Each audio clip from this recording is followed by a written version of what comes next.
Ladies and gentlemen, welcome to a very unconventional episode of the Blue Oval Podcast.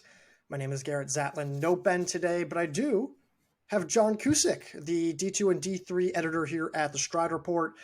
John was an All-American during his time at Colorado Mesa, which is in the RMAC, of course, the distance powerhouse of Division II. I invited John on the podcast, chat for 30, 40 minutes today, might go longer, about the national meet. So, John, with that, any words to get started? What an absolutely fun weekend. If I could Yeah, put it in basic terms, I think it's everything we wanted and maybe some more, to be honest with you. I thought it was a really fun weekend of track and field, and to share it with D3 and D1, it's a little bit more fun for all of us to come together and watch those things together rather than being split like we were in cross country this year. yeah, and it's nice seeing John, who's become increasingly more familiar with the D3 side, become more engaged on the results that we saw on D3. We're working on a few things there. Rankings are coming this week, but just for today, just for Monday, wanted to get some D2 analysis like we did last year.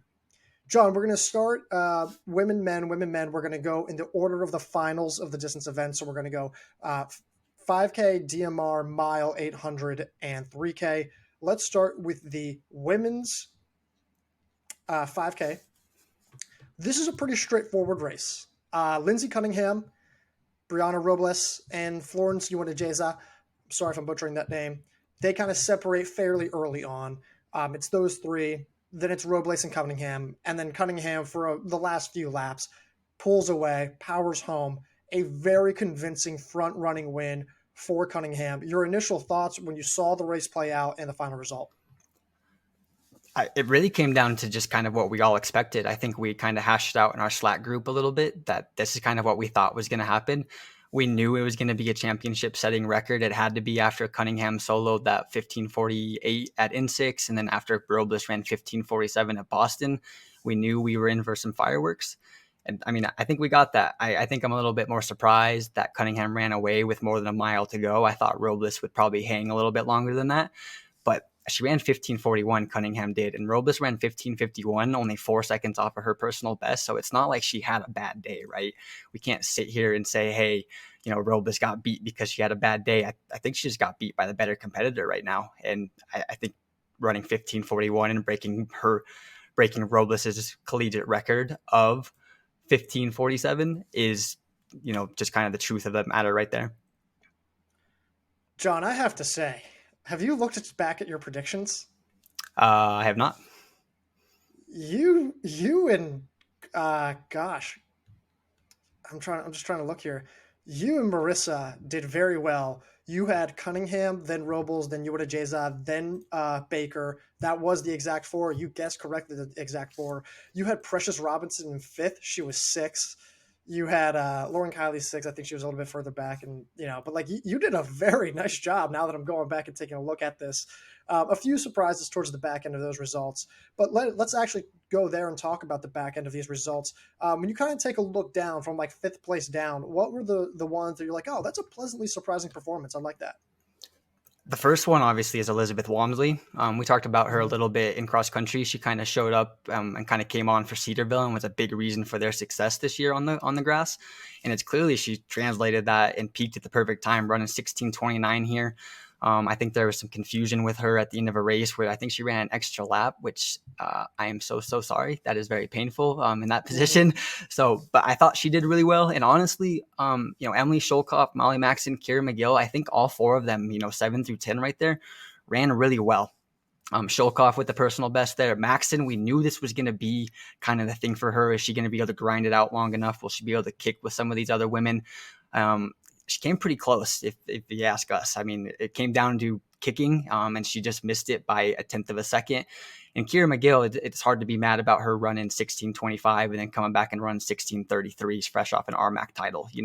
I think it's a very impressive run for her, sets her up really well for the future in the RMAC. And she's now a legitimate, I'd say 7, 8, 9, 10. Those finishers in the 5K are all legitimate national caliber athletes now.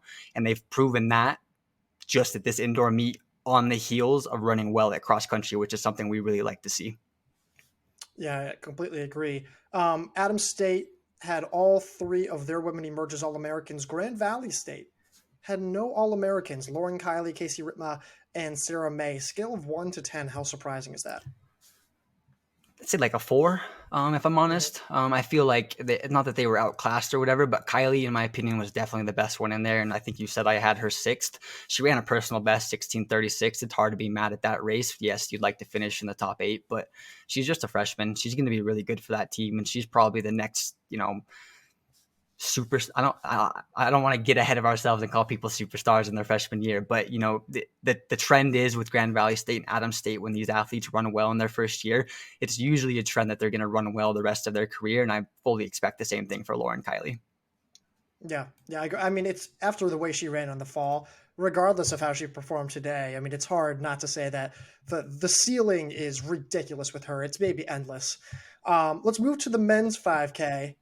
Pretty straightforward race again.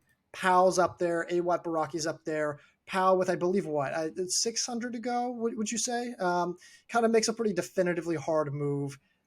Not really covered. He gaps the field. They give chase. It's pretty much his race to lose, though.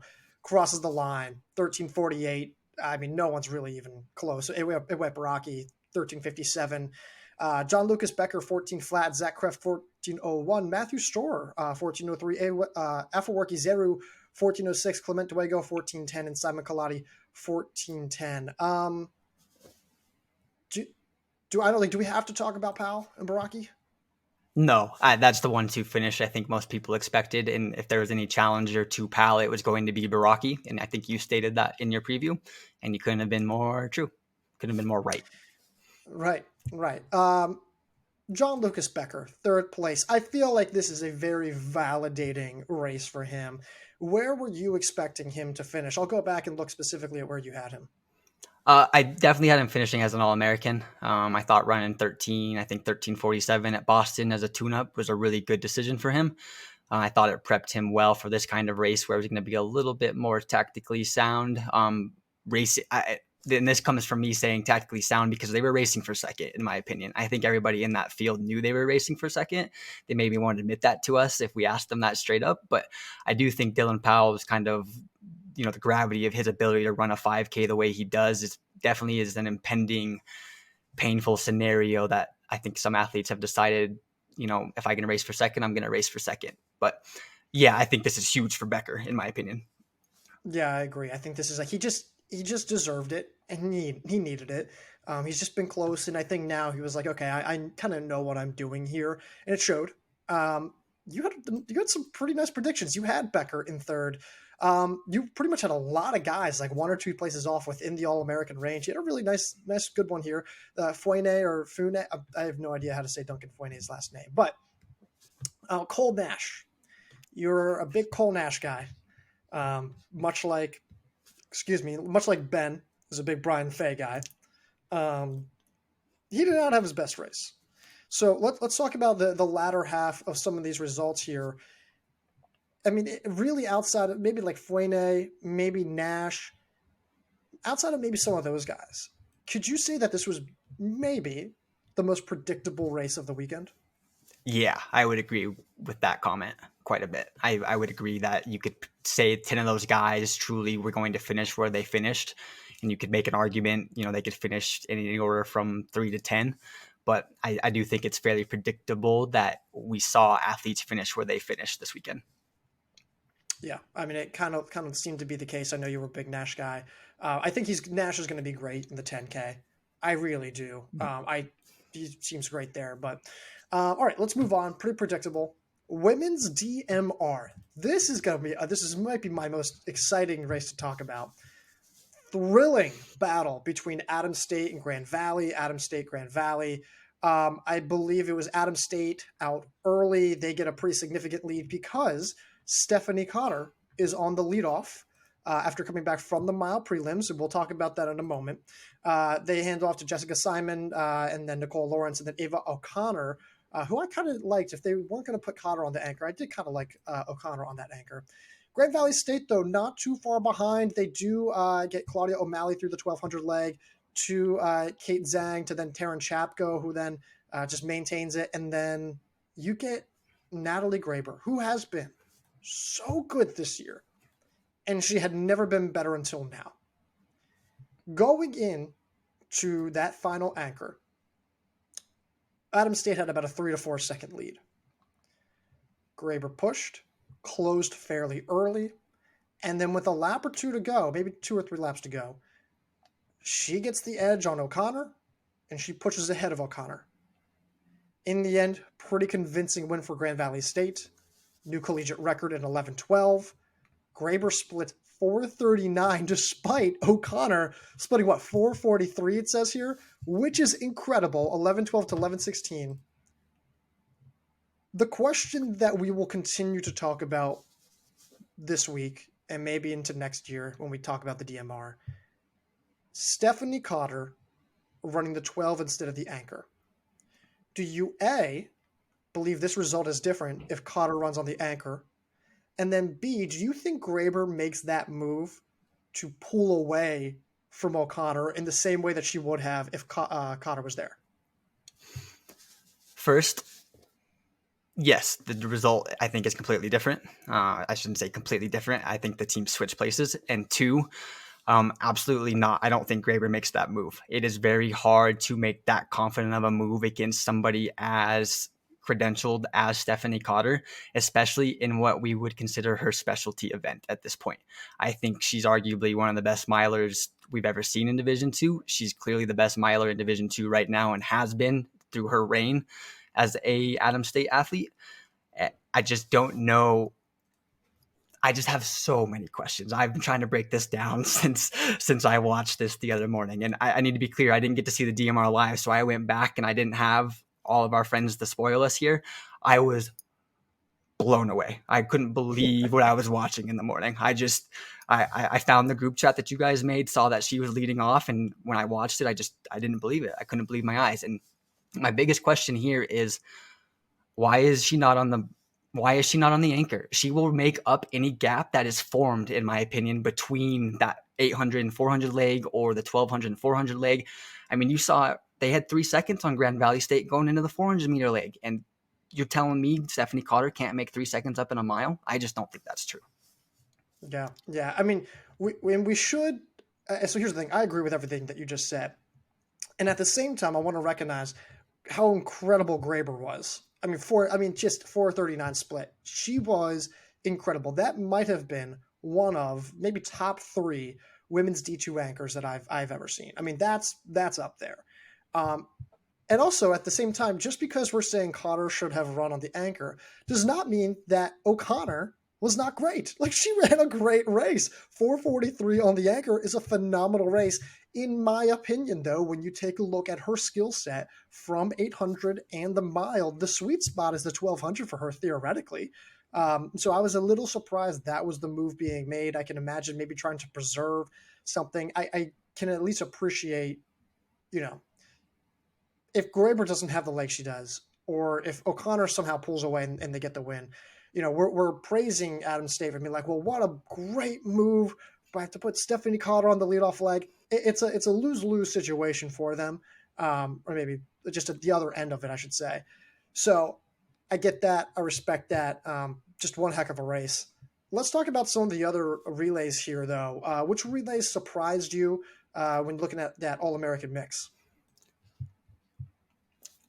Honestly, not really anybody on there. I think I'm most impressed with Western Colorado. I thought I was a little intrigued by their lineup and how they were going to do things after Katie Doucette scratched the 5K.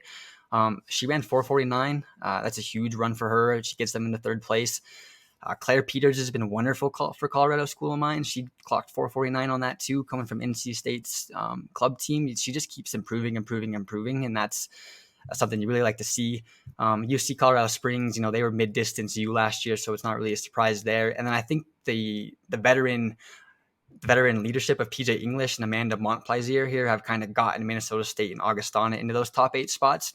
You could argue the most surprising team is Saginaw Valley, largely because they were only 4 seconds off of what they ran at GLIACs just a few weeks ago.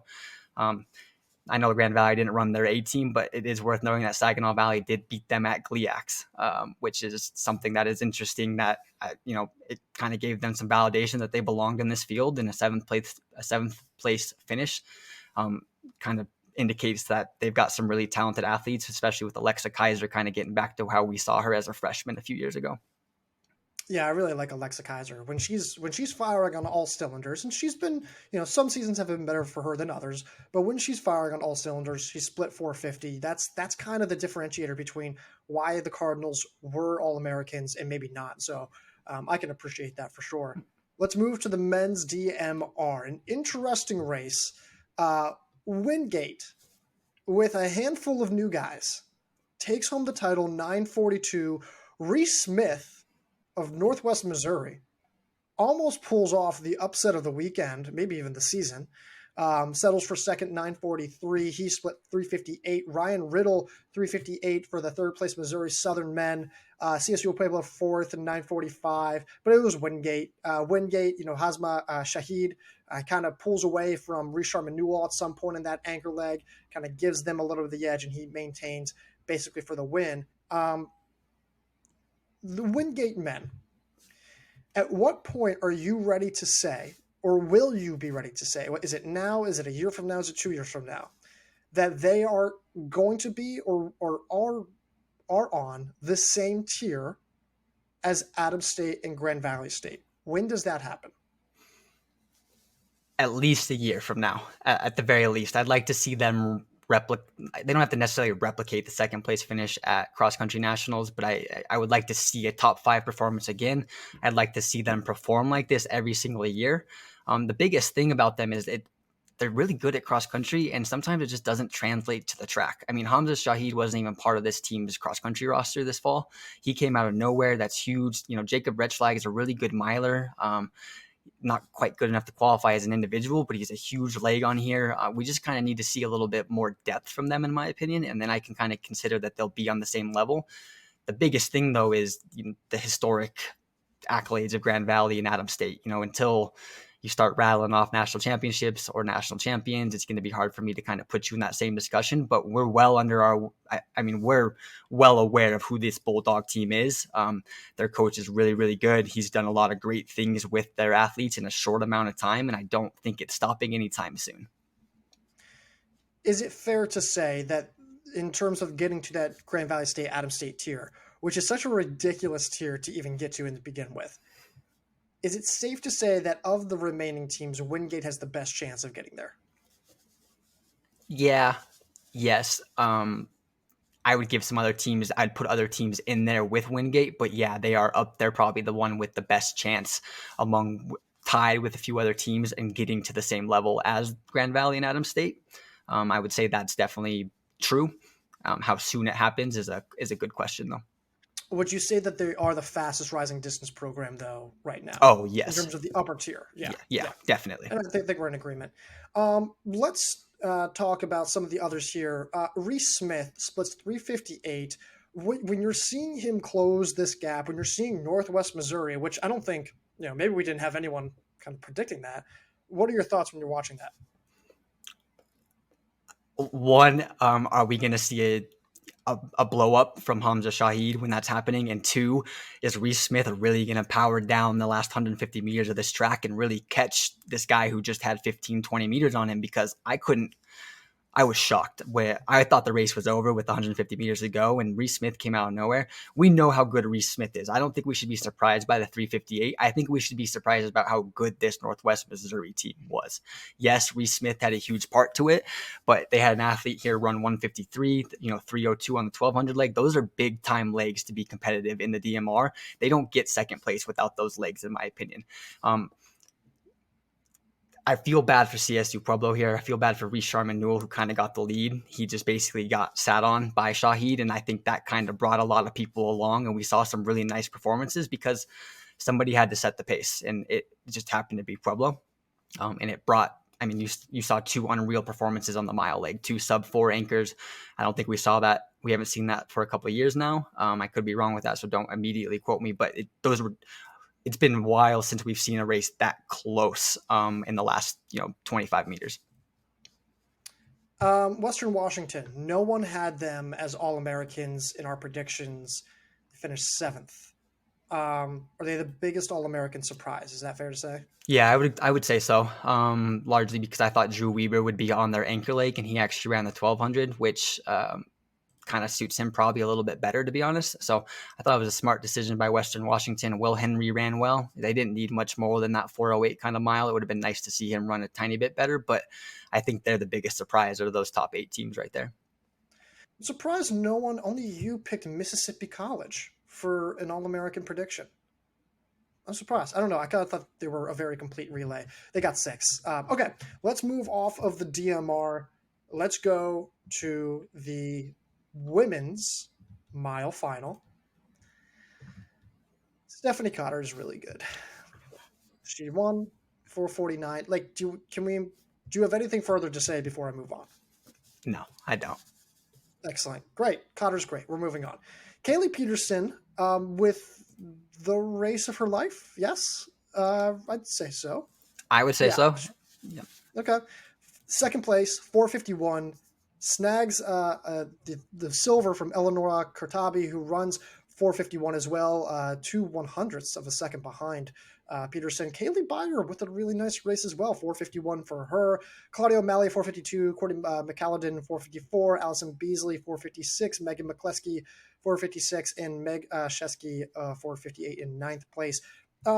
It seems like there were a lot of like women who stepped up and kind of really benefited in this race, being Byer and Peterson. What's your, again, thoughts when you're seeing them cross the line and it's not, and O'Malley's back in fifth, right? It's McCallendon and Beasley back in sixth or seventh. What's that reaction when you're watching them? Honestly, just a little bit of surprise. I thought they'd be able to cover moves a little bit better. They winded the race down, started at 42 seconds and just got faster and faster and faster. I So thought, this is O'Malley. You're talking about O'Malley and McCallendon and Beasley, right? yes, correct. Yes. Okay. Okay. Yeah, I thought they performed well. Yeah, but we talked a little bit earlier. We kind of expected O'Malley to compete for a national title here. I think she's got the ability to do so. And yeah, she finishes 3 seconds back, but she was never really in the front of that race like we kind of hoped she would be towards the end. Um, McAllendon's been really impressive over the last 2 years, I guess. She's been a huge part of that Westminster DMR team. They didn't finish as All-American candidate, or they didn't finish in an All-American position, but they had the ability to because of her. She was someone that I wasn't super high on going into this weekend, and she's kind of proven me wrong in terms of being able to navigate championship fields. I was very, very discouraged after the RMAC championships, and this is a huge bounce back and kind of makes me really excited for her outdoor season. And then Allison Beasley and Maggie McCleskey, they're both Beasley's a sophomore, McCleskey's a freshman. They've raced each other for, dating back to when they were freshmen in high school. So this was actually a fun battle to see them kind of finish as All-Americans. They were probably, I don't want to call them outside looking in, but they had the talent to do it. They just had never really been on the stage and proven it. And now they can go into outdoor with a little bit more confidence in terms of that. But it just wasn't as competitive as I thought it was going to be, if I'm pretty straightforward about the event. Yeah, I mean, Byer and Peterson, they were having great seasons, but for them to execute in the way that they did, it's not just that they ran a good race, it's just how they executed and how they weren't really, um, I think Cotter makes that move. And I think it's easy to be like, okay, she's breaking away and getting distracted. Whereas, like, I think they kind of viewed it as like, this is our time to take advantage of these final surges here. Obviously, Kurtabi gets edged by Peterson. So I don't know. It was a great race. It was a really great race from a lot of them. They have been showing signs of like being really top tier All Americans, but this is the first time where I think they kind of delivered on it. So that was encouraging. Um, Anything else for the women's mile before we move on? No. Men's mile. Miguel Coca, Luke Julian, those were the guys who we believed were going to be in contention for the national title. Coca makes a move around 800-ish to go. Gets to the front. Luke Julian responds, matches it. But at the end of the day, it's Coca leading, and he just pulls away. He has that gear, pulls away, gets the victory. A well-deserved victory. He was the most complete miler, I'd say, in the NCAA D2 this year. Luke Julian second. Do you have any further comments about Coca and Julian and that battle right there? No, not really. Just thought it was a really well executed race from Coca, and honestly, a really well executed race from Julian. We've talked about his experience and his veteran presence for Colorado Mines all year, and I don't know how you run a better race outside of having just this faster kick than Coca, and he just didn't quite have it that day. So, but Yeah, yeah, and I just don't know. Like you said, I don't know exactly what he's supposed to do. Maybe kind of like put himself at the front and make his push. But I mean, Coca looked smooth, like really good. So we'll see what happens there. The rest of this results: Luke Stuckey third, Dylan Haviland fourth, Devontae Jet Reynolds fifth, Yegor Zlatov in sixth. Sorry if I'm butchering that name. Evan Graff seventh, Hudson Majeski in eighth, and Hunter Hutton in ninth. Is it fair to say this is Luke Stuckey's greatest race of his career? yes, I would think so. Unless he's got a DMR leg that he likes or fancies a little bit more than his third place finish. But yeah, I think this was a really impressive race from him. Going out in a bang for Nebraska Kearney, especially after helping them to an All American. I don't think they finished as All Americans in the DMR, so I apologize. But I thought it was a nice bounce back from maybe what was a disappointment. He was in it, honestly. If you look at it, if you look at the splits, he had one of the fastest splits on the last 200 meters. So there's a good chance if he had just maybe been a smidge tactically better, we're talking about second place or maybe even an upset, but best race that I've seen him put together for sure. I'm looking through, and the thing with like a lot of the surprise names this year is that they're all freshmen, right? Like they're all viewed as freshmen. That goes like who's the Wingate Shahid runner? Hamza. Shahid, thank you, Shahid. You got him. You've got the Angelo State runner, who I'm not even going to try to pronounce until later. You got a handful of guys who are all rookies, and I had to go back and take a look at the 5K as well. But generally speaking, a lot of the new guys, like who really made it like a surge onto the scene this year, are redshirt freshmen or true freshmen or whatever. When you take a look and you're preparing for end of season awards, and you're doing most improved, is Dylan Haviland going to win after his fourth place 408 finish? I'm going to try my hardest to get Dylan Haviland a victory in at least the most improved, because I think it's hard to be upset about the kind of season he's had, and this fourth place finish only validates that. I know he had a DNF in the 3K, but we see that quite a bit with some of these milers, and it's really hard to be upset with him, one, running well in the cross country scene, and then coming back and doubling up on that basically and saying, yes, my fitness is here. Yes, I can compete with these guys. I only think it's going to do wonders for him in the outdoor season. And I wonder if we could go back and attribute a little bit of his success to when Northwood's DMR team made indoors last year, or the indoor Mm-hmm. national meet. He got some really, really valuable experience against some of these athletes that he may not have seen individually, but at least now he's a little bit familiar with the foes that he's going up against. And I think that might have helped a little bit, because there's no doubt in my mind that he's raced, I think he's raced Evan Graff, he's raced Devontae Jet Reynolds. He's probably raced Luke Julian at some point. It just seems like it kind of worked out where he was like, I understand what's going to happen at what point in this race. And he responded really well. Got clipped to the line a little bit by Luke Stuckey, but a fourth place finish is really, really solid for him. Let's move to the women's 800 meters. We're doing probably a little over on time, but that's fine.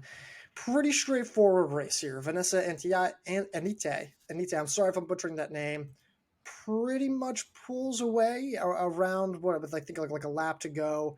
It's pretty convincing. 206 for the win. Helen Baybrook 207, Taryn Chapko 207, Luceris Toledo 207, Ariel Wright 207, Josie Johnson 209, Isabel Marsh and Enos McAdam and 211 and 213 respectively. On a scale of 1 to 10, what were the percent chance that you thought Anitai was going to be upset? Upset? Yeah, I was gonna put it in like. I guess did you view her as the favorite? Yeah, I don't know if my predictions viewed that, but after seeing her in the preliminary, it felt like she was pretty comfortably sound as the best runner there. I thought Taryn Chopko was going to give her a run for her money, and she tried for a little bit, but I kind of viewed Anitai going into Saturday's final as the favorite. She just took command of this race, and it's hard for me to put a number on how big of an upset it would have been for Braybrook or Chopko to do it, but they're both talented women. So, you're probably splitting 33% here, whichever way you want. Yeah, and I should kind of rephrase this question because I think on paper Anitai was the favorite, but on paper. But you take a look at our predictions, it was Chapko, Baybrook, right? Like, and it was Anitai in second the entire way, right? So it's more just like the inexperience. We weren't sure how that was going to happen, but she was just better. Like she was just better. The 400 speed probably helped, but her strength was improved. There's really not a whole lot to talk about there. Um, I think Braybrook, Chapko, like, I mean, not too surprising. I think a lot of us thought Chapko could be a little better, but still really solid performance. Ariel Wright, this is about right for her. Josie Johnson as well. Luceris Toledo, huge race for her. I mean, running 207, I think what she's getting fourth place there. Not something that I would have expected her to do. I liked a handful of women more. I just thought they were more consistent or had shown more proven firepower, things of that nature. Like, in fact, like I'm actually going down and taking a look and trying to figure out where she was 13th on the national leaderboard. She had run 209 this year, and she's a multi-event athlete. Like that's the thing. Like she runs and does all these different sprint and middle distance races. um, what like is your was your opinion of her as the season was evolving and going into the national meet versus now? Just an extremely talented athlete. I definitely thought she was going to kind of move towards the bolt ties and kind of just focus on that because of how demanding that event is. But this is huge, man. I mean, she's part of that 4x4 team as well. She's got a crazy amount of 400-foot speed. It seems like that would be her best bet, would be like a 200 400 double or whatever, but she's clearly worked on the strength enough and is tactically sound enough. That's the other big thing in a race like this. She ran 211 in the prelim, which is great, but it's 2 seconds off of her personal best. She ran 207 in this final, showed that she could compete with some of the country's best. And I don't know if she's going to, but if I were to sit here and say, hey, you focus on the 800, you could argue she could maybe get down to 205, 204 just because of the amount of strength from other events that she has, right? Like she's fit, she can run fast, she knows how to tactically race, all those things together in, an outdoor final where it probably bodes a little bit better than her. Instead of the tight turns, you get a little bit more open turns. You could see her run 205, 204 on a good day. I don't know if it's going to win her a national title. You've got some really talented women who can probably do the same thing, but I think it's huge for her and gives her so many avenues to kind of go with her future. I don't know what that might be, but I think she'd be a great 800-meter runner if she chose that. Anything more before we go to the men's 800 meters? I'm just really impressed with Josie Johnson. I think Yeah. she set 3 personal bests this weekend, one in the prelim, one in the DMR 800 leg, and then again in the final.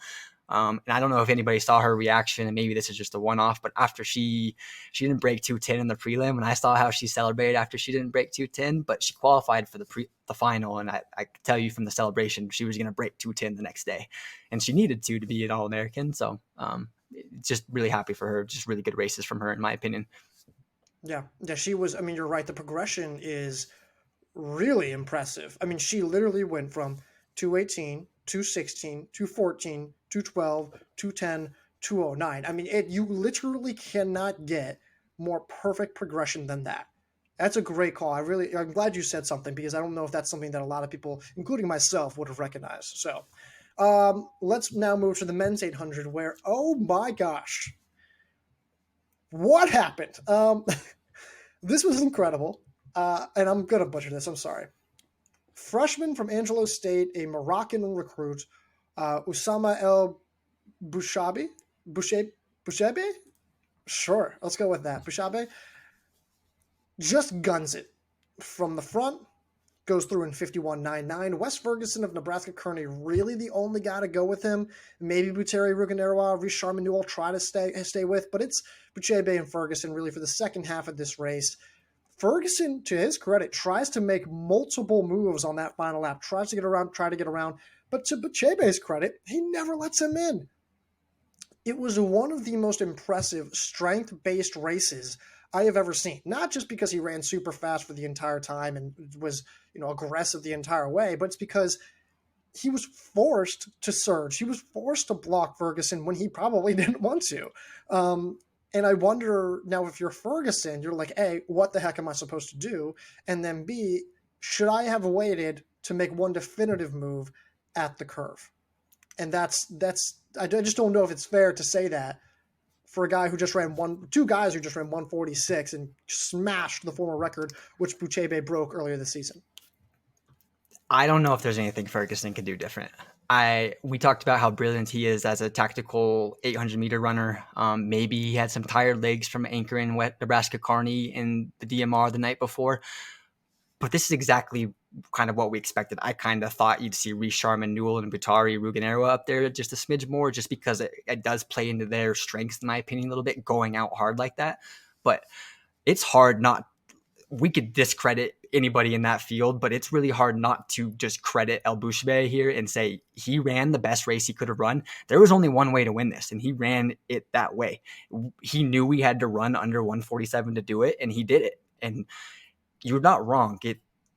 His ability to just push one more time when Ferguson came up on his shoulder and then do it again. And then when you watch him come off the corner, you could see Ferguson look back and go, that's it. That's all I've got. I have no more moves. And it was like, am I going to get caught for second here? And, he had done a good enough job, but you could tell that was exactly what Ferguson wanted to do. It worked. It's worked for nearly 365 days in a row. It worked for 364 days. His last loss was the Drake relays. If there was one thing that I don't want to say I'm going to bet my life savings on Wes Ferguson winning an 800-meter title, but he sure gave it his best shot. He should walk out of there with his head held high, because there was no other way to beat him except the way Bouchebe did it. Correcting myself here. I said Ferguson went 146. He went 147.16. I guess, and before we kind of get to the rest of this field, and I'll briefly glance over Ruganero, Reece Sharman, Newell. If you look at that top four, one of those guys was going to have to finish outside the top three. It was Sharman Newell. It's just kind of one of those days. El Bouchebe, what's the point of going from here now? He's a freshman, Moroccan, 147 to now 146. I mean, he's destroyed the D2 collegiate record. It's not even close. And I'm just kind of wondering, where does he go from here? Is this a pro level guy who can be a pro level guy? Does he go up in a division, or does he just stick here around for the next 4 years and just dominate? What is the next step for him? Yeah, so I can give you right now the two career arcs for Usama El Bouchebe. I guess three at this point. One, he goes pro, because I think he's going to run 145, 144 outdoors. Wow.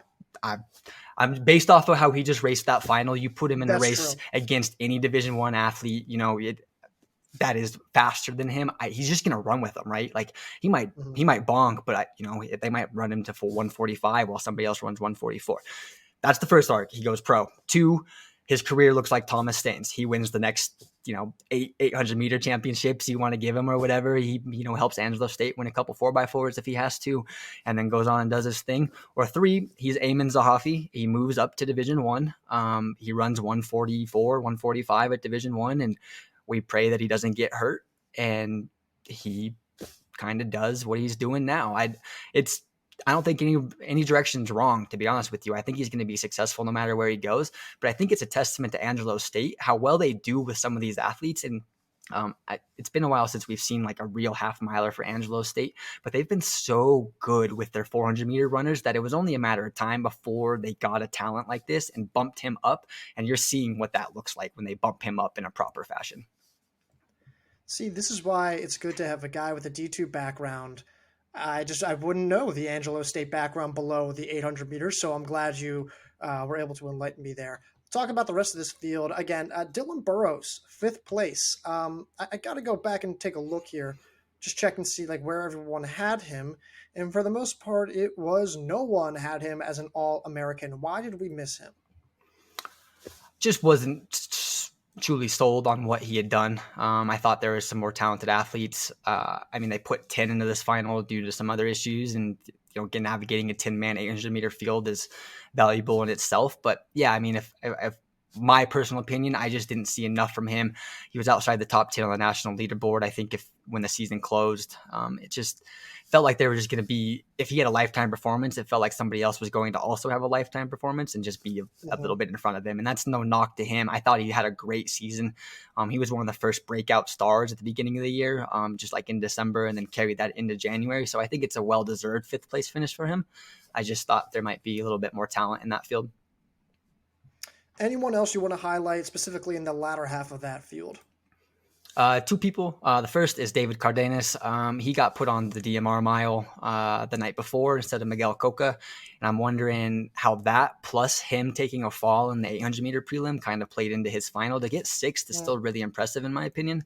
yeah. But I think it's safe to say we thought he'd be a top 5 guy. He could contest for a top 3 spot if everything went well, but it just didn't kind of go that way. And then Kawani Campbell is actually, I'm trying to learn a lot more about Kawani Campbell. He's an All-American in the 400 meter hurdles. He bumped up. I've seen some people from St. Augustine's do this where they'll run like the 800 and the 400 meter double at indoor nationals. And it's just like the most painful thing I've ever seen. So it's nice to see him kind of bump up with a really strength-based event and then add some aerobic capacity to it. I mean, he's running 150 and finishing 8th against the collegiate record holder, the 2-time national title holder in Ferguson. Ruganer's got a national title. Sharman Newell's run 146 outdoors. Like, this is a 400 meter hurdler. Reality, he should only be around for one lap, and he beat 2 other people. It's not just the gimme All-American award here. It's he had to go race and beat some people, including Titus Legat, who's got a top 5 time ever in the indoor 800. So I think it's really cool for Campbell and kind of a really validating effort that kind of gives him a lot of confidence going into the outdoor season. Yeah.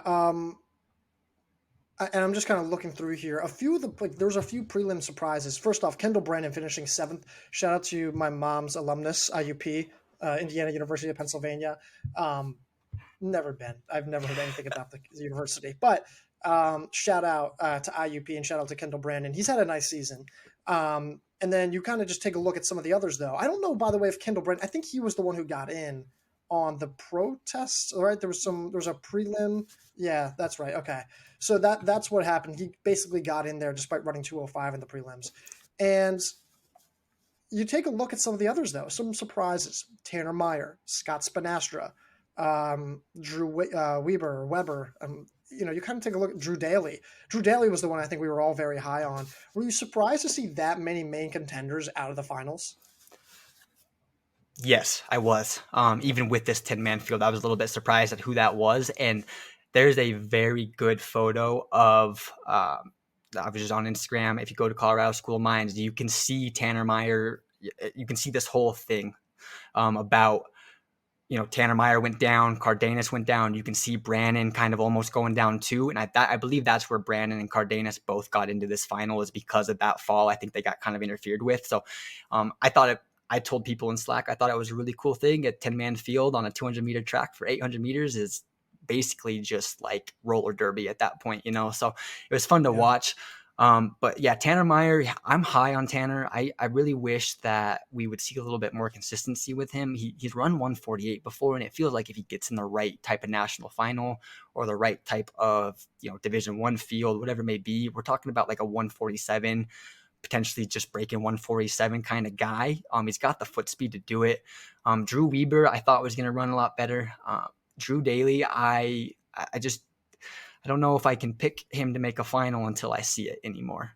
He's been really, really good in the regular season, and he just never puts it together when it matters. And that's a really frustrating thing because he has all the talent in the world. I thought he was going to do well this weekend. I thought this was the breakout, and sometimes it doesn't come together, and that's not anybody's fault necessarily. It could just be one of those days, and we don't know going into that. But yeah, yes, the top end of this is loaded, but if you look at 7 through 10, it's really names you never would have guessed to be in the final. Yeah, and I agree.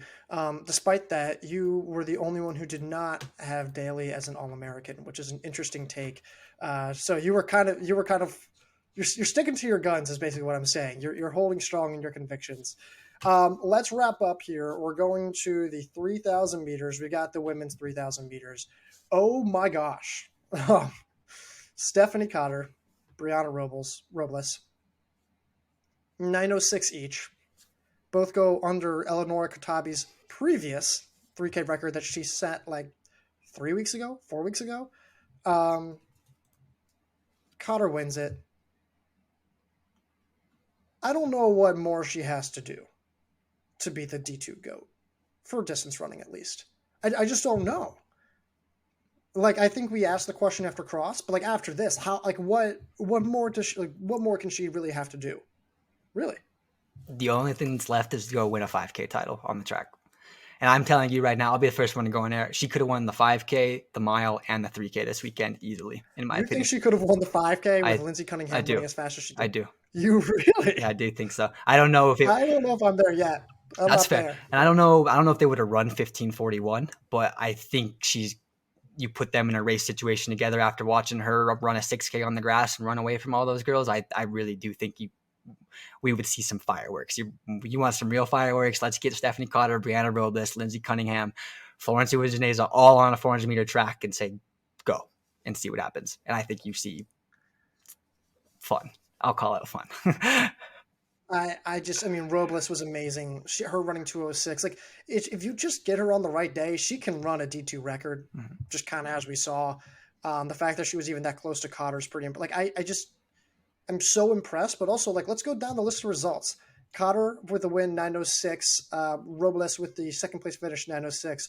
Graber, third place, 909. Cunningham, 910 and fourth. Florence Uwinajeza, 915 for fifth. Ava O'Connor, 916 for sixth. Najwa Chouadi, seventh place in 923. And Amanda Montplaisir, 924 for eighth place. This is a pretty straightforward race. You kind of like look at these results and it's like, yeah, if this race was going to be aggressively paced, which it was, these top women were going to thrive. They're also just some of the most talented women in this field. There really wasn't that many surprises. You could maybe say Shawade, I'm sorry, I know I'm just butchering that name. I apologize. Her in seventh place, maybe that was a little surprising, but like not that surprising. And I just think there's a pretty predictable race outside of maybe Claudia O'Malley and maybe Doucette, right? But like also you start looking through some of these names, it's like, I mean, are we surprised that they're even there? You're talking about like the outside the top eight or the inside the All American? Well, I'm just saying, like when you take a look at basically the top eight, it's really, yeah, sure, we're missing Doucette, we're missing O'Malley, we're missing Baker, but at the same time, you also look at the All American spots. You're like, really, where were they going to have room to fit in, right? Yeah, That's kind of my thought. yeah, and I agree with that. I think your biggest surprise there is Chuatai from Stanislaus State. I thought she might be a little bit better 5K runner, just given her cross country season and the transition to Stanislaus State. But man, you could throw Kylie Anichek in there. You could throw Baxton in there, Baker, Kylie, O'Malley. All of them could have finished inside the top eight. Obviously, it didn't work out that way. But I really do think 7 of those 8 are pretty much look on paper, say, yep, I think those 8 will contest for those top 8. And they mostly did. If you go and look at the crazy part about this is 6 of the top 10 times ever run in Division 2 came this past weekend. That's insane. What are you supposed to do? Insane. Like, what? Okay, Kurtabi runs 908. Okay, so we just got to run faster than 908. Well, now I got to run faster than 2 girls that run 906. Like, Graber ran 909 to highlight an incredible year, and she's third. Mm-hmm. Third. Yeah. 3 weeks ago, we're talking about, oh my gosh, is Graber the national title favorite if she runs 909? You know, like, and that's what we talked about with Kurtabi. And I think that might be your biggest name here. And we were kind of shown this by, TSR writer Grace McLaughlin, the heel of Eleanor Kurtabi. I don't know if she got spiked or if she has a blister. I've never seen a spike that bloody before in my life. So props for even like continuing the race for after whenever it happened, because she's run 908. We know she should be up there. There's no reason for her to be back. She faltered a little bit in the mile, but I don't think this is a fitness thing for her, right? I don't think you could argue that. So yeah, there's some surprises there, but this was, with how Stephanie Cotter pushed this pace, this was inevitable. Somebody was going to fall off the wagon. We just didn't quite know which one. Got to 2,400 meters. When she started splitting 40 seconds, that was kind of the signal of like, all right, it's over. So is what it is. Okay. That's women's 3K. Let's move to the men. Hamza Shahid, 8 flat. Miguel Coca, 801. Tyler Nord, 802. Zach Kreft, 802. Clement Duego, 804. Ryan Riddle, 804. Ewa Baraki, 804. Loic Scumperin, 805. I don't even know. I still don't know what to think about this race. You know what I mean? I just don't know how to interpret these results. I think it makes sense that Shahid was competitive and capable of winning. I thought Scomperin would be higher. I I mean, these are all names I expected, except maybe not Tyler North that high, but Julian wasn't really in it. I don't. I just like. What are your thoughts when you're just taking a look through these results? Agree with the Logos comp run thing here. You run 751. It's really hard not to predict you as a top three runner. And I think this is the biggest thing with him is tactically racing. It's just really hard. I don't know if he's not as fast as Hamza Shahid. He's not as fast as Miguel Coca. And I think that's kind of proven at this point. If they don't run 755 pace from the gun, it's going to be really hard for him to be nationally title competitive. Um, 80, I'm sorry, 805 here is really impressive in a championship race, especially with Shahid running 8 flat. I just think it might have been a little bit better if they were hot from the gun. I said in the morning of the 3K that Shahid I thought was going to be a problem after watching his DMR mile anchor. Just the amount of juice he had, it really scared me in terms of what he was going to have left for a 3K, and he had exactly what I thought he was going to have. Coca gave a valiant effort. Arguably, the best thing he could have done was take that race like he did. But Shahid winning is kind of not a huge surprise after the Campbell City result earlier in the year. Coca running 801, running well. You go through that list and you're kind of like, yeah, All American, All American, All American. Zach Kreff with another fourth place finish. I think the biggest name, and you're going to probably agree with me, Garrett, is Tyler Nord here. I don't Yep. know if anybody, even when he came in as a freshman, I don't think anybody would be like, yeah, Tyler Nord's going to be an impact runner immediately for Western Colorado. He's your next Mountaineer superstar. You could put him in that boat right now if things go well. We're looking at a Taylor Stack kind of athlete, maybe in between him and Charlie Sweeney from the past couple of years. He's probably going to be a little bit quicker just because he's run those mile legs on the DMR. And I'm wondering how well he runs if he doesn't have to run a DMR anchor the night before. I know that seems silly. You could say that for Shahid. You could say that for Riddle. You could say Coca wasn't part of it. Those are the only two that are in there that were technically DMR anchors or not fresh. I should scratch all of that. None of that made sense out of my mouth. What I'm trying to say is they were probably, they still had stuff on their legs. They could have been fresher. But they were the only two, that you're looking at in the All-Americans here. Three, Riddle, Nord, Shahid, all were on the DMR anchor, and they all ran well, and they all ran within 3 seconds of each other. I'm just curious to how they run fresh in one of those races, and I think Nord would impress us even more than he already has this year. I would not have banked him running 802 when he went to Husky. When he ran 808, I didn't think he was going to run 802 again, and here we are. So, Hamza Shahid, Miguel Coca, Osama El Buchabe. Who's the men's MVP of the weekend? It's Stephanie Cotter on the women's side. I don't really have to explain that. But who's the men's MVP? Probably Shahid, just because he's got a double So. victory. Yeah, it's really hard. I loved Coca's tactics. I loved him. I thought he did great in the mile. But, Shahid didn't get the baton in first. He led his team to a DMR title. Yeah, he barely held them off. But that was the whole point of them doing that, right? That was why he scratched the 5K in the first place. Or, I'm sorry, he scratched the mile in the first place. He wanted to win that title for Wingate. They did that. And then they come back. And I'd say it was a convincing win. I think you could see them go for another lap. And I don't think Coca's catching Shahid. I maybe 2 through 8 changes a little bit. But I just don't know if anybody can catch Shahid on that final lap. He had the most impressive stuff. Bouchabe, sorry, excuse me, I'm totally butchering that, but he's probably second with Coca really, really close. Like you could probably tie them for second at this point. But I mean, it was a great weekend of racing. It was a great weekend of results. It almost kind of went exactly how we planned, which usually never really, really happens. And it's kind of fun to see it all unfold in live or in real time. John, well done this season. Shout out to the D2 team. They also did a great job. Grace and Grace McLaughlin, Marissa Cusick. Thank you, John, for coming on. We appreciate it. I said it was going to be 30 to 40 minutes. I completely lied. It was 53 minutes, now going 54. So I appreciate you. Remind us, what do we have coming up this week? Yeah, we've got D1 rankings tomorrow, D2 on Wednesday, D3 on Thursday. And then I think we're going to get into end of year awards starting Saturday and kind of go through into next week. And then we're in the background putting together outdoor rankings too. So those will be, right behind. But obviously we're going to finish indoor season first and we'll see how people like these next set of rankings. Yeah, I was talking with Ben about a few movements in the women's D1 rankings. There's going to be some interesting debates that we have there to end the season.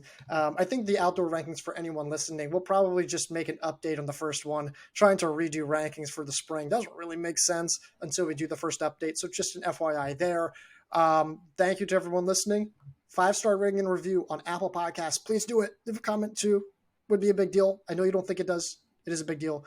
Spotify as well. And then we're on YouTube. Go subscribe there. We'll probably put this video out as well. And that's all I got. So, John, thanks for coming on, man. Thanks for having me, man.